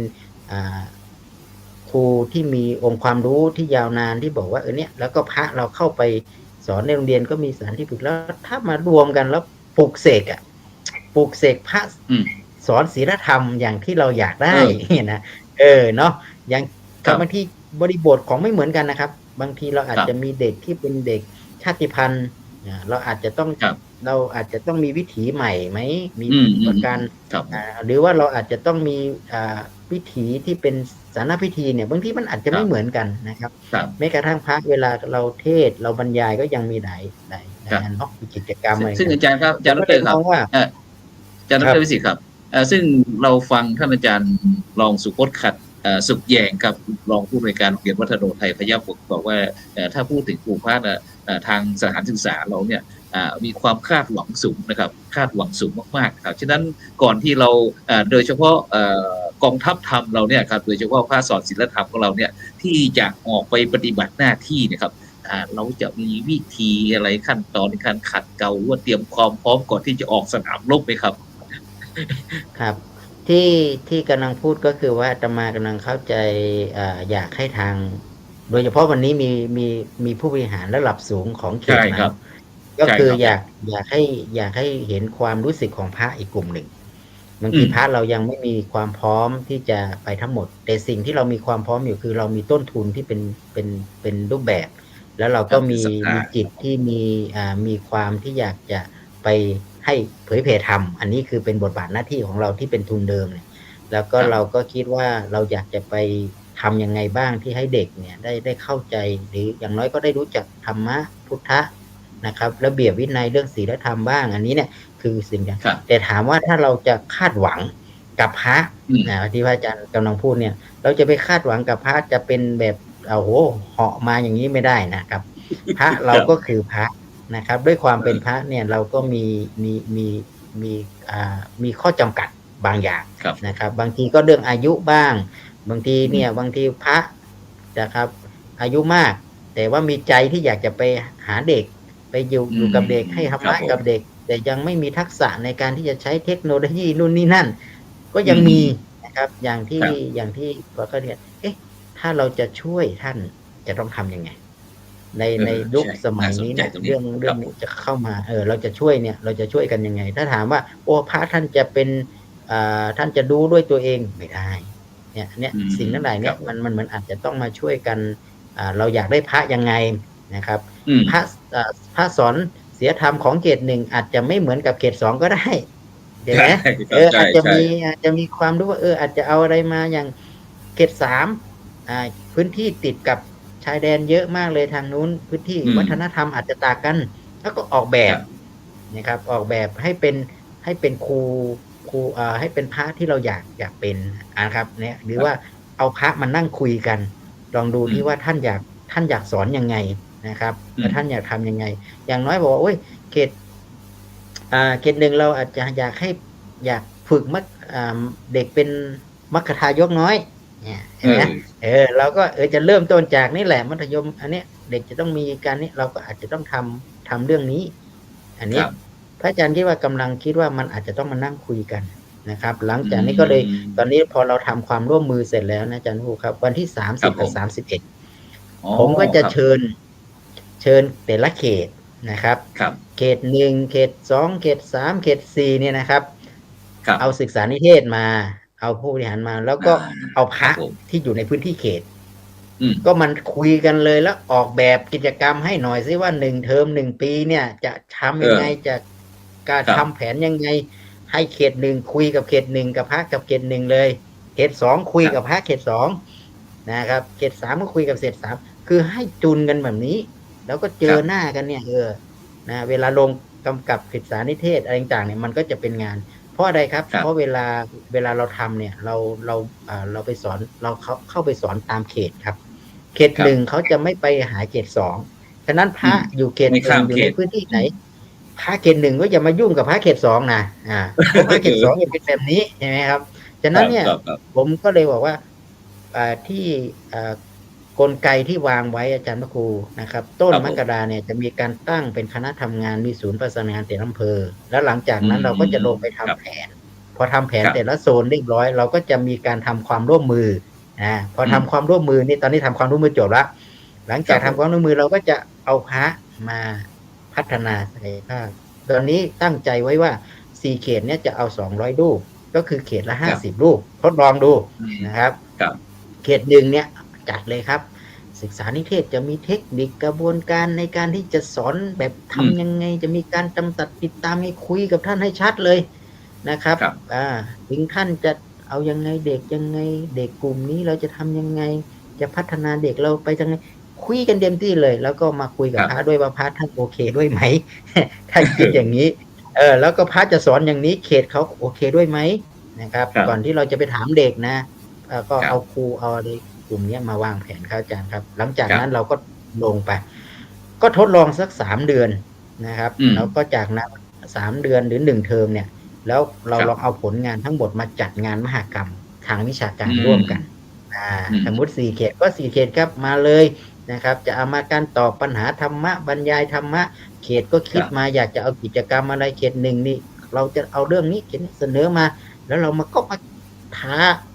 ไม่ใช่ท้าแข่งกันนะครับแต่มาแสดงเพื่อถวายเป็นพุทธบูชาร่วมกันเนี่ยในงานครูพระมหากรรมของครูพระเนี่ยผมก็วางไว้แบบอย่างนี้จากนั้นเราก็จะได้นวัตกรรมนี้มันก็จะเป็นนวัตกรรมเชิงพุทธนวัตกรรมซึ่งทางเขตก็สามารถเอาไปเป็นผลงานของพัฒนาของเขตเป็นต้นแบบของเขต 1นะเขต 2ก็พัฒนาของเขต 2เป็นต้นแบบแล้วก็คือพอเอามาแลกเปลี่ยนกันแล้วเนี่ยสนใจนะเราอาจจะเอาไปใช้ของเขตเราบ้างก็ขยับกันไปอันนี้1 ปีครับที่วางไว้อาจารย์พระครูโสพลนะครับแต่ก็ไม่รู้ว่าอันนี้คือความหวังแต่ตอนนี้ที่วางไว้ก็คือมาถึงระยะก่อนที่จะลงแล้วครับวันที่30กับ31 ครับที่วัดหนองบัวนะครับ อำเภอดอยสะเก็ดจังหวัดเชียงใหม่เราก็จะมีกิจกรรมนั้นครับซึ่งโดยเฉพาะที่เราไปทางเขตพื้นที่การศึกษานั้นก็จะมีเกี่ยวกับทั้งคณะผู้บริหารแล้วก็ยังมีผู้ชำนาญการด้านนิเทศนะครับนิเทศโดยเฉพาะวันนี้เราไปที่อำเภอชัยประการแล้วก็ทางคณะสงฆ์ก็มีคุณโยมท่านรองอภัยรัตน์มีพระปริยัตินิเทศด้วยวันนี้ก็เข้าไปฉะนั้นที่ท่านรองอภัยรัตน์ได้ยินท่านอาจารย์ดร.วิสิทธิ์ซึ่งถือว่าเป็นคลังสมองเกี่ยวกับเรื่องพระสอนศีลธรรมแล้วก็อะไรต่างเกี่ยวกับการศึกษาที่เรากำลังขับเคลื่อนใช้เวลาประมาณ 3-4 เดือนนี่ได้ยินแล้วเป็นยังไงบ้างในฐานะที่ดูแลเรื่องเขตพื้นที่การศึกษาได้ยินพระพูดอย่างนี้ค่ะอันดับแรกนะคะก็ต้องขอกล่าวชื่นชมนะคะในวิสัยทัศน์ของท่านพระวิสุทธ์นะคะเพราะว่าวิสิทธ์นะคะเพราะว่าได้ร่วมงานกันตั้งแต่ล้มลุกคลุกคลานมาตั้งแต่ตอนขอเปิดศูนย์โพธิยาลัยนะคะเจริญพรตอนนี้ก็เปิดสำเร็จแล้วก็ยังจะมีโครงการที่เราจะทำร่วมกันต่ออีกหลายโครงการนะคะก็คือเรื่องของการนำครูในมูลนิธิในศูนย์โพธิยาลัยมาพัฒนานะคะที่เราคุยกันไว้ก็คือเรื่องของการเขียนแผนการสอนแล้วก็เรื่องของเทคนิคการสอนโดยการนำเทคโนโลยีเข้ามาผนวกเพื่อให้การจัดการเรียนการสอนเนี่ยให้เด็กยุคใหม่เนี่ยน่าสนใจมากยิ่งขึ้นนะคะแล้วเราก็ยังจะมีเรื่องเกี่ยวกับการเปิดบ้านวิชาการของศูนย์โพธิยาลัยอันนี้ที่เราคุยกันไว้ในคร่าวๆแล้วก็ได้ไปร่วมเสวนาในวันที่เปิดศูนย์ของเขต 3นะคะเราก็ได้ร่วมงานกันมาแล้วและในส่วนของครูพระสอนศีลธรรมก็ต้องขอชื่นชมอีกนะคะที่ในวันที่ได้ทำ MOU ร่วมกันนะคะของ4 หน่วยงานหลักนะคะเพราะว่าอยากจะบอกว่ามันเป็นทิศทางที่ถูกต้องแล้วเพราะว่าการขับเคลื่อนงานของหน่วยงานราชการไม่ว่าจะเป็นหน่วยงานใดก็แล้วแต่หรือโดยเฉพาะหน่วยงานทางการศึกษาเองนะคะเราจะทำงานตามนโยบายถ้าหากว่าท่านเข้าทางผู้บริหารระดับสูงนะคะแล้วก็ทำให้ท่านเห็นความสำคัญนะคะเพื่อที่จะเป็นนโยบายเพราะตอนนี้นโยบายของสปท.เราก็มีอยู่แล้วนะคะซึ่งนโยบายที่วันนั้นที่ได้แจ้งก็คือจะอยู่ในนโยบายที่2นะคะเรื่องเกี่ยวกับการส่งเสริมคุณธรรมจริยธรรมนะคะซึ่งในสปท.ของเราเองก็ได้ขับเคลื่อนเรื่องของโรงเรียนวิถีพุทธนะคะ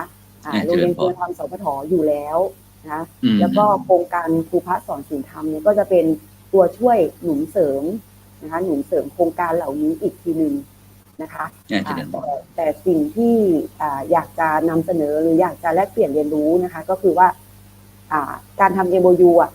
เป็นนิมิตหมายอันดีแล้วค่ะเพราะก่อนหน้านี้นะคะโครงการนี้ไม่ผ่านสำนักงานเขตนะคะสำนักงานเขตจะไม่มีข้อมูลเลยว่าโรงเรียนใดบ้างที่มีครูพระสอนศีลธรรมนะคะแล้วก็ครูพระสอนศีลธรรมมาให้ความรู้เรื่องอะไรอย่างเงี้ยค่ะคือสำนักงานเขตจะไม่รู้เลยแล้วก็จะไม่สามารถนิเทศกำกับติดตามได้เลยนะคะแล้วก็ถ้าหากว่าจะถามความคิดเห็นส่วนตัวนะคะก็อยากจะให้เริ่มอย่างแรกก็คืออยากจะให้โครงการพระสอนศีลธรรมเนี่ยค่ะอย่างแรกนะคะในเรื่องของหลักสูตรของสถานศึกษาค่ะปีนี้อาจจะเริ่มต้นช้าไปนะคะแต่ถ้าในปีการศึกษาต่อไปค่ะเราโรงเรียนนะคะจะมีการทบทวนพัฒนาหลักสูตรในทุกปีอยู่แล้วนะคะถ้าหากว่าเนื้อหาสาระของครูพระสอนศีลธรรมถ้าเราเอามาพูดคุยกันนะคะมันอาจจะเอาไปสอนในกลุ่มสาระสังคมศึกษาศาสนาและวัฒนธรรมได้นะคะเพราะว่า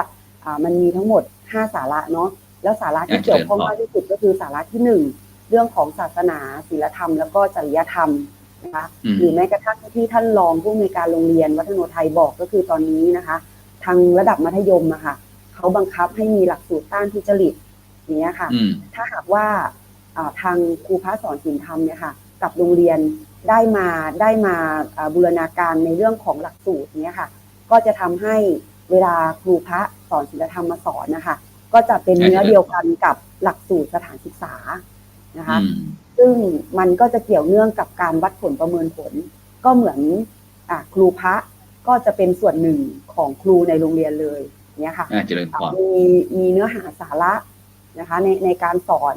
มีการวัดผลประเมินผลให้กับโรงเรียนเนี่ยค่ะอันนี้เป็นการขายแนวคิดว่าถ้าหากว่ามันทำเป็นเรื่องเดียวกันได้เนี่ยค่ะครูพระก็จะกลายเป็น เป็นส่วนหนึ่งในครูของโรงเรียนจริงๆมีการวัดผลประเมินผลจริงๆซึ่งจะเป็นการบูรณาการของหลักสูตรของโรงเรียนอย่างเงี้ยค่ะเจริญพรส่วนเรื่องที่สองก็คือถ้าหากว่าเรามีเรื่องของหลักสูตรแล้วใช่ไหมคะมันก็จะเกี่ยวพันไปเรื่องที่สองก็คือเรื่องของการวัดผลประเมินผลนะคะซึ่งก็สอดคล้องกับที่ท่านรองบอกนั่นแหละค่ะว่าถ้าเป็นเรื่องของโรงเรียนนะก็อาจจะวัดได้แต่ความรู้ทักษะคุณธรรมนะคะแต่คุณค่าทางจิตใจที่เด็กจะได้นะคะมันมากกว่าการวัดผลประเมินผลเนาะค่ะก็คือหนึ่งอยากให้หนึ่งก็คือสรุปอยากให้เนื้อหาสาระของครูพระสอนศีลธรรมค่ะเข้าไปอยู่ในหลักสูตรของโรงเรียนเพื่อที่จะเป็นส่วนหนึ่งของการวัดผลประเมินผลของโรงเรียนไปเลยในเรื่องที่สองนะคะส่วนเรื่องที่สามก็คือเรื่องของด้านการจัดการเรียนรู้นะคะซึ่งแน่นอนการจัดการเรียนรู้เนี่ยอย่างที่ท่านพระครูบอกเนาะถ้าเอาเทคนิคการสอนของครูนะคะแล้วก็เอาต้นแบบของพระพุทธศาสนาก็คือพระสงฆ์เนี่ยเอามารวมกันได้เอามามัดรวมกันได้ก็จะถือว่าเป็นสุดยอดของครูนะคะเพราะฉะนั้นด้านการจัดการเรียนการสอนเนี่ยทางสำนักงานเขตก็จะมีศึกษานิเทศนะคะซึ่งมีความรู้นะคะแล้วก็ค่อนข้างชำนาญในเรื่องเกี่ยวกับการออกแบบการจัดการเรียนรู้อย่างนี้ค่ะถ้าหากว่ามีการประสานกันแล้วก็อยากจะสอดแทรกเทคนิคการสอนเหมือนอย่างที่สำนักงานเขตหนึ่งน่ะกำลังจะไปพัฒนาครูของศูนย์การเรียนรู้โพธิยาลัยอย่างนี้ค่ะก็อาจจะสอดแทรกเทคนิคไปเล็กน้อยนะคะเพราะว่าท่านน่ะก็มีภูมิธรรมอยู่แล้วอย่างเงี้ยค่ะอาจจะสอดแทรกเทคนิคไปเล็กๆน้อยๆอย่างเงี้ยค่ะแต่สิ่งที่อยากจะเน้นย้ำก็คือว่าอยากจะให้สอนเกี่ยวกับสิ่งที่เด็กเอาไปใช้ในชีวิตประจำวันได้นะคะเป็นเรื่องของการศาสนพิธีอย่างเงี้ยค่ะการกราบพระการถวายของพระอย่างเงี้ยค่ะการไปวัดต้องใส่บาตรยังไงต้องใช้สรรพนามยังไงจุดธูปจุดเทียนอะไรอย่างเงี้ยค่ะคือถ้าหากว่าเด็กสามารถเชื่อมโยงไปกับชีวิตประจำวันได้อะคิดว่าเด็กก็จะเรียนรู้อย่างมีความสุขเพราะว่าในรายวิชาของเราเองที่เราสอนอยู่บางวิชาเด็กก็ไม่ตอบโจทย์ก็คือเขาไม่รู้ว่าจะเอาวิชาเนี้ยไปใช้ในชีวิตประจำวันอย่างไรอย่างเงี้ยค่ะอย่างเช่นคณิตศาสตร์ที่มันยากๆเนี้ยค่ะอย่างตรีโกณมิติค่ะอย่างแคลคูลัสอะไรอย่างเงี้ยค่ะก็คือเด็กไม่สามารถเชื่อมโยงได้นะคะมันอาจจะเป็นแค่กระบวนการคิดที่เราสั่งสมให้เขาแต่ว่าถ้าหากว่าท่านครูพระสอนเนี่ยซึ่งมีภูมิธรรมอยู่แล้วนะคะแล้วก็เป็นผู้เชี่ยวชาญทางด้านนี้ค่ะไปสอนเด็กสามารถเชื่อมโยงและคิดว่าจะเรียนรู้อย่างมีความสุขแล้วก็อีก4ก็คือด้านเรื่องของการใช้สื่อนะคะซึ่งที่เคยคุยว่าเดี๋ยวทางสำนักงานเขตจะไปช่วยได้นะคะก็เห็นวันนี้เห็นจากท่าน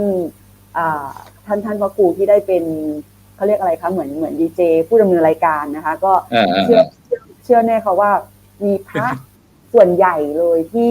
อาจจะเก่งเรื่องของเทคนิคเรื่องของ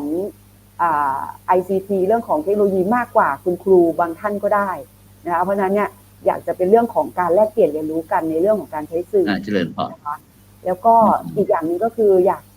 สิ่งที่ตัวเองมองก็คือพระสงฆ์นะคะพระสงฆ์ถือว่าเป็นสื่อชิ้นหนึ่งของโรงเรียนเลยนะคะเป็นสื่อชิ้นหนึ่งของเด็กนะคะอย่างที่ท่านบอกว่า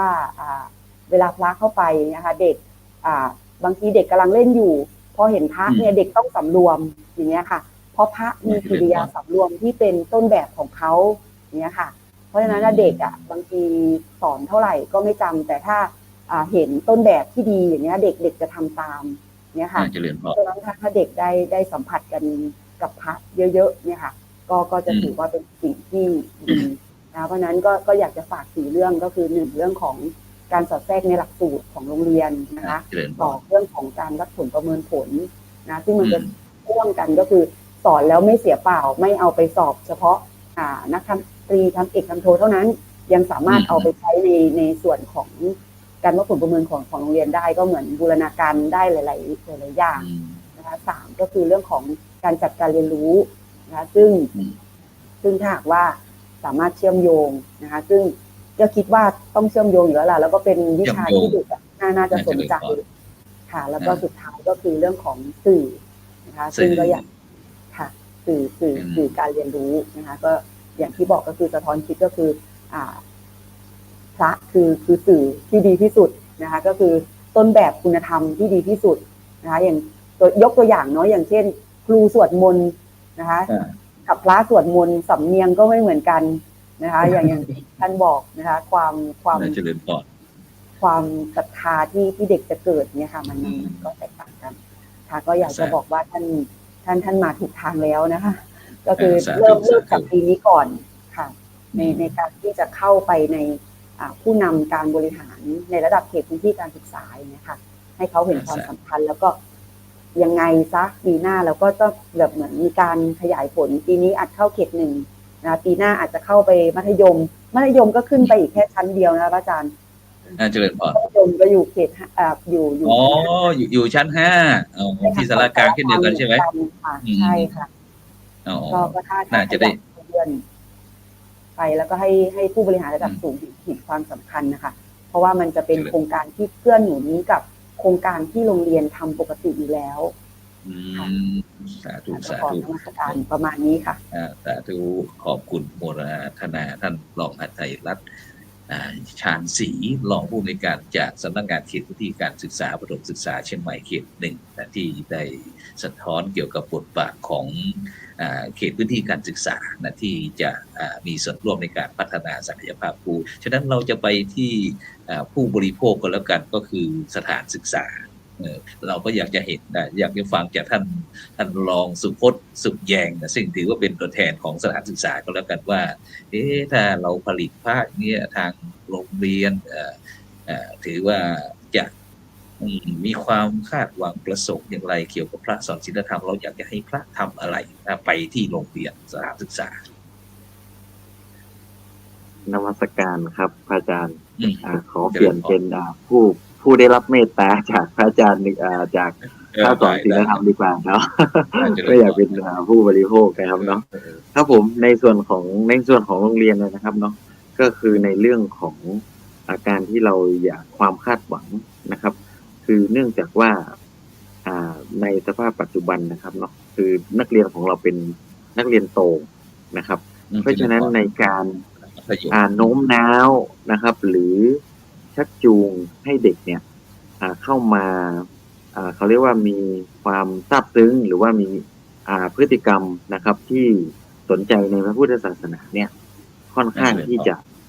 แตกต่างจากเด็กประถมนะครับเนาะเพราะเด็กประถมเนี่ยการเขาจะมีความเคารพนะครับกับทั้งคุณครู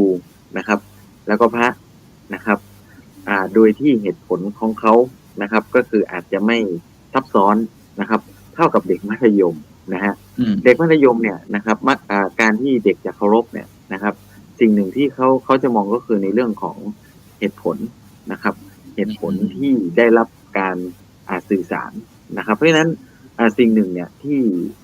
โรงเรียนนะครับไม่ว่าจะเป็นการสอนคุณครูของเราสอนโดยปกติเนี่ยนะครับหรือว่าพระสอนเนี่ยนะครับค่อนข้างที่จะต้องมีเทคนิค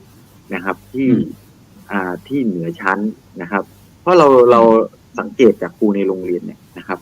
สอนวิชาเดียวกันนะครับสอนวิชาเดียวกันอาจจะสอนคนละห้องนะครับห้องเนี้ยนะครับเด็กให้ความสนใจนะครับวิชานี้มากแต่อีกห้องหนึ่งนะครับไม่ให้ความสนใจแล้วก็มีเสียงสะท้อนออกมาในเชิงลบกับคุณครูผู้สอนนะครับสิ่งเหล่านี้มันก็คือการเปรียบเทียบทางเทคนิคการสอนของคุณครูนะครับก็คือแต่เราก็พยายามนะครับเข้าใจว่าไลฟ์สไตล์ของการสอนของครูแต่ละคนเนี่ยอาจจะไม่เหมือนกันนะครับแต่สิ่งหนึ่งเนี่ยนะครับในส่วนของพระสอนศีลธรรมที่จะเข้ามาเนี่ยนะครับผมคิดว่านะครับไม่ว่าจะเป็นผู้ใหญ่หรือเด็กนะครับถ้ามีแนวการสอนเทคนิคนะครับที่เล้าใจนะครับก็ไม่ใช่ว่าเล้าใจเหมือนเฮฮาปาร์ตี้มันก็ไม่ใช่เนาะก็คือประมาณว่าอาจจะมีเขาเรียกว่าโซนกรุ๊ปเวลาในการพระเนาะที่มีความถนัดนะครับหรือว่าเป็นประเภทธรรมะวาไรตี้ทอล์กเนี่ยนะครับที่สามารถที่จะเข้ามาสอนเด็กได้ก็คือผมก็เข้าใจนะครับว่าพระแต่ละรูปเนี่ยก็ไม่สามารถที่จะเขาเรียกว่ามันเป็นเทคนิคเนาะมันเป็นเทคนิคเฉพาะตัวบุคคลนะครับถ้าเทคนิคที่แตกต่างกันแต่ถ้าเรามีกลุ่มนะครับกลุ่ม ถ้าสอนศีลธรรมเนี่ยนะครับว่าพระรูปนี้ท่านมีความสามารถด้านเนี้ยธรรมะทอล์กวาลิตี้เนี่ยนะครับเราก็น่าจะจัดวนเข้ามาในโรงเรียนนะครับเพื่อที่จะให้นักเรียนเนี่ยนะครับได้มีความคืนเครงบ้างนะครับในการศึกษานะครับศึกษาศีลธรรมนะฮะก็คือเราก็ไม่อยากจะให้คือเราเด็กโตนะครับมันด้วยสภาพนะครับเนาะการแต่ละเรียนวิชาเนี่ยมันในแต่ละวันเนี่ยมันค่อนข้างเยอะนะครับเพราะฉะนั้นเราก็อยากจะให้นักเรียนได้รีแลกซ์บ้างนะครับในส่วนตรงนี้นะครับแต่ถ้าพระรูปไหนที่ท่านไม่ถนัดนะครับแต่ท่านถนัดในของการนำปฏิบัติมากกว่านะครับอันนี้เราก็จัดเป็นอีกกลุ่มนึงนะครับเพราะฉะนั้นผมอยากจะเสนอรูปแบบนะครับว่าเราควรจะจัดกลุ่มเนาะความสามารถเนาะของพระแต่ละรูปแล้วเวลาเข้ามาสอนในโรงเรียนเราอาจจะเป็นลักษณะการเวียนกันเข้ามานะครับเวียนกันเข้ามาเพื่อให้นักเรียนได้รับประสบการณ์นะครับในการศึกษานะครับศีลธรรมเนี่ยที่มีเขาเรียกว่ามีความสนใจมากยิ่งขึ้นนะครับอันนี้ก็ขอฝากนะครับไปทางโครงการนะครับแล้วก็อาจารย์ครับสาธุขอบคุณโมทนาท่านรองสุพจน์สุขแยงรองผู้อำนวยการโรงเรียนวัดถนนไทยพยัคฆ์สิ่งมาช่วยสะท้อนถึงบทบาทของภาคสอนศีลธรรมในโรงเรียนของเราเพราะว่าทางรายการเราพร้อมที่จะสนับสนุนที่อย่างที่ท่านรองอภัยรัตน์บอกว่าอยากจะเกี่ยวกับเรื่องหลักสูตรร่วมกันแล้วเรื่องเทคนิคการเรียนการสอนแม้กระทั่งการใช้สื่อนะซึ่งโดยเฉพาะนักเรียนจากเรียนวัฒนธรรมไทยพยัคฆ์ก็อีกหน่อยก็จะมาเป็นนักจัดรายการประจำช่องของเราตรงนี้เหมือนกันแล้วก็หลายท่านหลายคนทั้งสภากรรมการนักเรียนโรงเรียนวัฒนธรรมไทยพยัคฆ์ก็มาออกรายการที่นี่นะฉะนั้นเดี๋ยวเราจะกลับไปที่ท่านอาจารย์ดร.วิสิทธิจารวิสิทธิโทเมื่อได้ยินสองท่านพูดนี้แล้วทีนี้เราเป็นท่านอาจารย์ในฐานะที่เป็นเจ้าของโครงการผู้ขับเคลื่อนเราจะต้องมีเป้าหมายอะไรบางครับที่โดยเฉพาะเรื่องการที่เราจะส่งพระเข้าไปสอนศีลธรรมในโรงเรียนบทบาทของพระที่เรามอบหมายทางโครงการเรามอบหมายให้ไปในครับอาจารย์ครับครับจริงๆแล้วพันธกิจของทางครูพระเนาะหรือว่าบทบาทหัวใจสำคัญที่อยากให้มันเกิดขึ้นก็คือว่าจะนำศีลธรรมไปสู่เยาวชนยังไงแล้วเราในฐานะเป็นพระสงฆ์เนี่ยเราจะทำงานด้านเผยแผ่พุทธศาสนาที่ทำบทบาทของเราได้ยังไงขณะที่เราพัฒนาตัวเองแล้วเราจะเกื้อกูลกับการพัฒนาผู้อื่นแล้วก็ถ้าเราสามารถพัฒนาผู้อื่นได้แสดงว่าเราก็จะเป็นต้นบุญต้นแบบที่ดีคือยกระดับจิตของตัวเองให้สูงขึ้นไปเราเชื่อว่าการยิ่งให้ยิ่งได้โดยเฉพาะให้ธรรมะเนี่ยนะครับ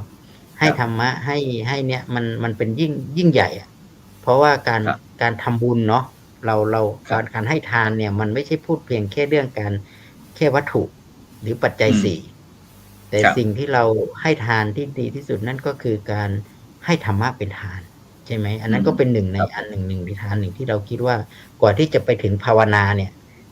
ถ้าเรายังไม่ให้ธรรมะหรือที่สื่อสารธรรมะเนี่ยมันถือว่าเป็นทานที่ยิ่งใหญ่อันหนึ่งเนี่ยที่ว่าอาจารย์ว่าก่อนที่จะไปถึงภาวนาอันที่เป็นธรรมะที่หลุดพ้นเนาะแต่ทีนี้ก่อนที่จะหลุดพ้นเนี่ยมันหมายถึงว่ามันอาจจะต้องมีเวทีในการพัฒนาตัวเองด้วยผมคิดว่าเรื่องนี้เป็นเรื่องสำคัญเอาเป้าหมายก่อนนะครับแต่ทีนี้แน่นอนมันอาจจะต้องมีตัวชี้วัดแน่นอนว่ามันจะไปถึงเนี่ยมันจะในระดับไหนถ้าเป็นระดับประถมก็อีกระดับหนึ่งถ้าเป็นระดับมัธยมทักษะหรือความสามารถก็ไปอีกอย่างหนึ่งฉะนั้นเนี่ยสิ่งที่สำคัญที่พระอาจารย์ว่าเนี่ยช่วงเปลี่ยนผ่านระหว่างประถมไปสู่มัธยมเราจะเห็นว่าถ้าเด็กเนี่ยนะครับระดับประถมเนี่ยก็จะธรรมชาติของเด็กเนี่ยก็จะไม่ได้ไปเอาวิชาการอะไรมากฉะนั้นขอให้เพียงแค่ได้กินขนมจากพระอาจารย์เอาบิณฑบาตมาให้ก็มีความสุขละนะครับได้มาวันนี้วันไหนพระอาจารย์ไม่ได้กินขนมนี่ก็ไม่มีความสุขละเป็นทุกข์ละอะไรประมาณนี้เนาะเพียงแค่ได้อยู่ได้ฟังนิทานที่พระอาจารย์เล่ามาให้ฟังก็โอเคละอันนี้เขาเรียกว่าเป็นลักษณะของการพื้นฐานนะวิถีตรงนี้พระอาจารย์ที่ว่าตรงนี้มันถ้าเราปูให้ดีนะ ครับ ถ้าเราพัฒนาเด็กให้ดีนะ จะส่งไปต่อที่ทางวัฒโนที่ระดับมัธยมเนี่ย เด็กจะได้ความรู้ตรงนี้อาจารย์คิดว่าเรื่องนี้เป็นทำยังไงจะไม่ให้เด็กกลัวพระ ครับ ผู้ปกครองบางคนเนี่ยโอ้เวลาจะไปถ้าเป็นผู้ เด็กผู้หญิงเนี่ยจะวิ่งไปจับจีวรพระไม่ได้นะลูกบาปเห็นไหม พอพูดถึงเรื่องบาปโอ้โหกลัวเลยครับกลัวตกนรกทันทีเพราะเรื่องตกนรกพอเด็กได้รู้สึกอย่างนี้โอ้พระไม่น่าจะเข้าอยู่ใกล้เลยมันเป็นอะไรประมาณนี้ใช่ไหมครับอันนี้นี่คือสิ่งที่เรากำลังพูดถึงว่า ถ้าอย่างนั้นเนี่ยทำยังไงที่เราจะสร้างบรรยากาศแห่งความรู้อันตรงเนี้ยที่จะเข้ามาอันที่หนึ่งเนี่ยผมคิดว่าพระเราก็ต้องเข้าใจระบบบทบาทตรงนี้ด้วยว่าเราอยู่จะให้ธรรมะระดับเด็กเนี่ยประมาณขนาดไหนอันที่สองก็คือว่าถ้าระดับที่เป็นสูงขึ้นไปเนี่ยเราอาจจะต้องมีวิชาการหรืออะไรที่จะไปสูงครับ เด็กก็แปลกนะเด็กประถมเด็กประถมตอนนี้มีครูพระมารายงานว่าเด็กประถมอยู่แค่ป .3 ป .4 สอบธรรมศึกษาได้เนี่ยเด็กผู้หญิงอาจารย์เขาสามารถเขียนกระทู้แล้วก็สอบธรรมศึกษาได้เนี่ยที่โรงเรียนที่เนี่ยผมยังจะนิมนต์อาจารย์พระครูโสพลบอกแล้วไม่ดูหน่อยได้ไหมเอามอบเป็นกิจลักษณะเด็กประถมเนี่ยถ้าเด็กประถมยังเราก็บอกถ้าเป็นป .5 ป .6 ก็ยังโอเคนะแต่ถ้าระดับต่ำอย่างเงี้ยยังมีหรือว่าสอนยังไงที่จะเด็กจะไปสอบธรรมศึกษาได้เนี่ยแล้วก็ยังน่าสนใจอยู่ทีนี้เรื่องของวิชาการเนี่ยแน่นอนครับถ้าเกิดว่าเราจะยกระดับไปถึงเรื่องของหลักสูตรธรรมศึกษาหรืออันหนึ่งก็คือว่าเพราะเป็นงานของคณะสงฆ์เนี่ยนะครับเวลาไปก็จะมีสอบธรรมศึกษายิ่งชวนผู้บริหารนะครับระดับผู้บริหารมาสอบธรรมศึกษาด้วยก็เป็นครอบครัวเนาะนะครับในโรงเรียนตั้งแต่ผอ.รองผอ.ครูทุกคนช่วยกันลงมาสอบธรรมศึกษาเนี่ยนะเหมือนกับโรงเรียนวัฒโนเนี่ยครูบางท่านลงมาสอบเองอะไรประมาณนี้นะมันอดีตผู้อำนวยการท่านอาจารย์ประนอมกับเชื้อศักดาโหก็สอบจนธรรมศึกษาชั้นเอกเลยนะครับนะไม่ชีประนอมถ้าอย่างนี้เนี่ยอันนี้ก็คือบทบาทอันหนึ่งที่เข้าไปสอนธรรมศึกษาเนาะครับบทบาทที่สองก็คือไม่ผมไม่มีเวลาหรือจะไปนะขอไปจัดกิจกรรม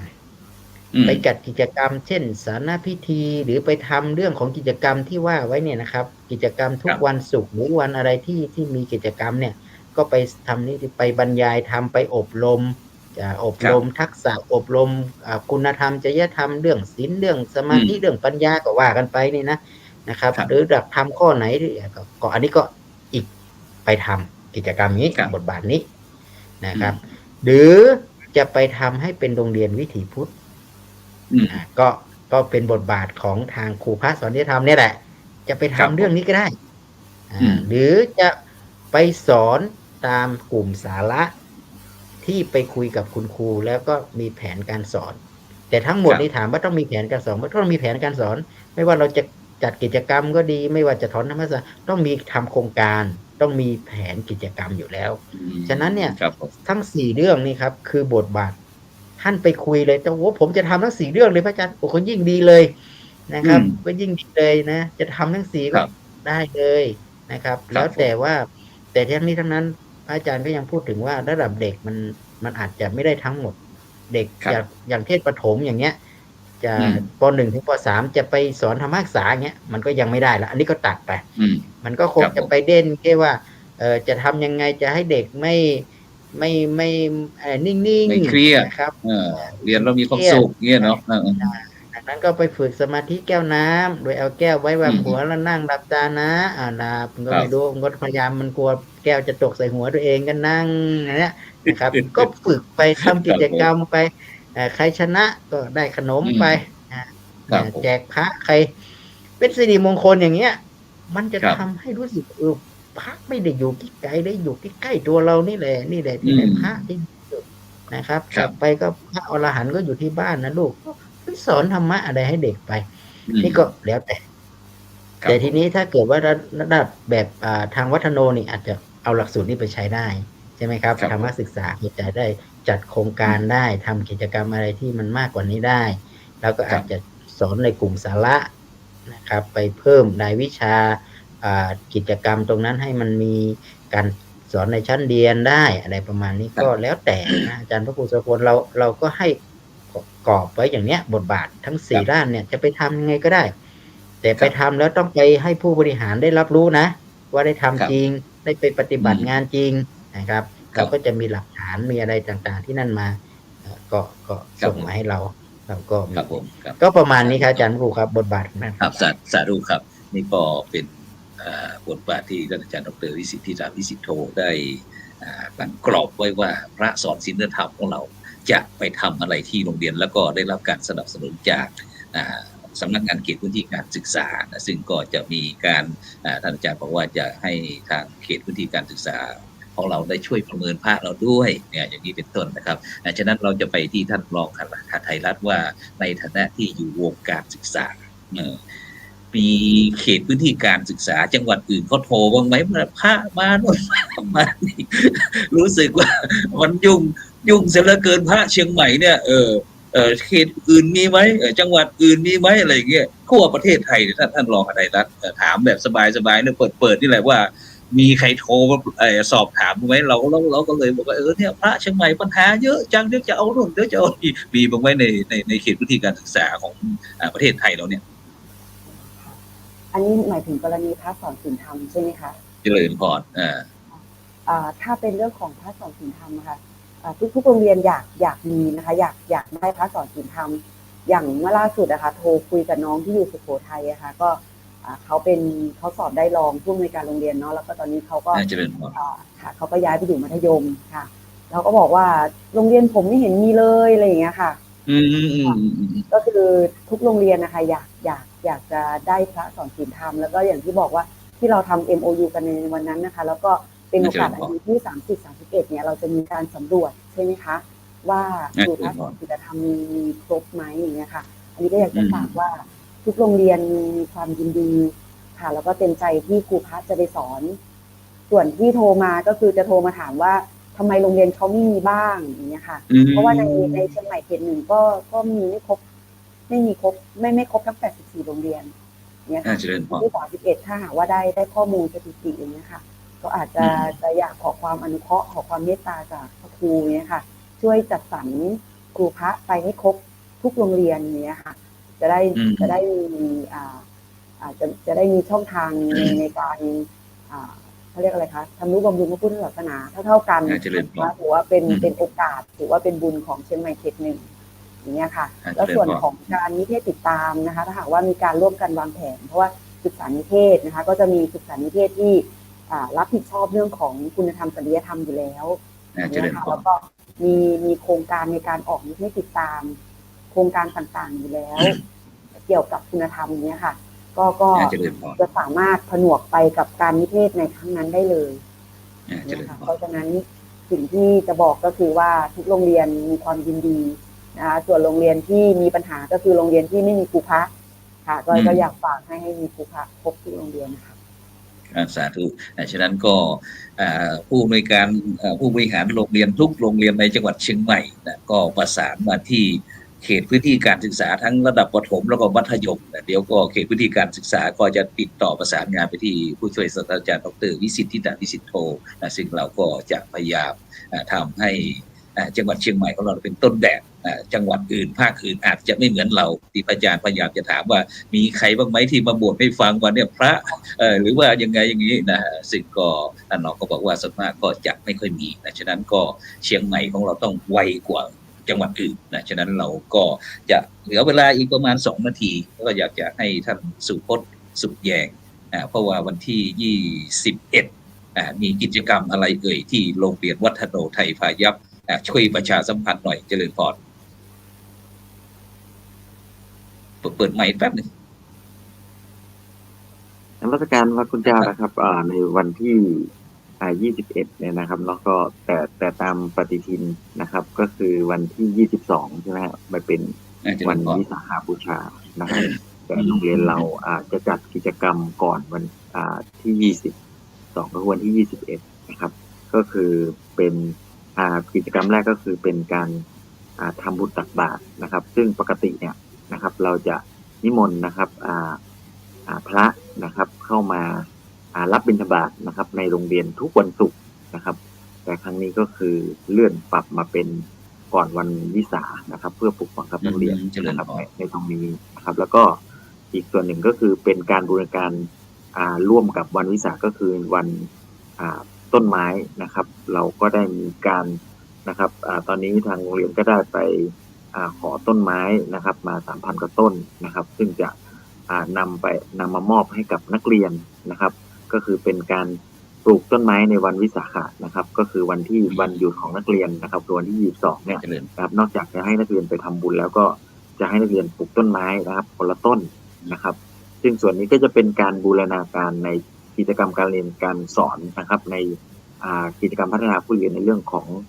ส่งเสริมกิจกรรมสาธารณประโยชน์นะครับก็คือตรงนี้นะครับเราก็ถือโอกาสนะครับสร้างบุญให้กับโลกเราด้วยนะครับโดยการปลูกต้นไม้ในวันวิสาขบูชาครับอาจารย์ครับสาธุนั่นนี่ก็เป็นผลสะท้อนที่เราได้นัดมาคุยเกี่ยวกับเรื่องพระสอนศีลธรรมในโรงเรียนแม้กระทั่งศูนย์การเรียนโพธิยาลัยนะซึ่งกำลังเกิดขึ้นในจังหวัดเชียงใหม่ของเราเพราะฉะนั้นก็เวลาหมดเวลาเสียแล้วนะก็จะโอกาสต่อไปก็คงจะได้รับความเมตตาความร่วมมือจากผู้ร่วมรายการของเรานะไม่แน่ทั้งสองท่านก็อาจจะมาเป็นนักจัดรายการตรงนี้ก็ได้นะช่องนี้เราได้รับการสนับสนุนจากมูลนิธิ1016เพื่อการกุศลพระครูบัณฑิตธรรมพรรองเจ้าคณะอำเภอแม่ริมจังหวัดเชียงใหม่มูลนิธิพระบรมธาตุดอยสุเทพ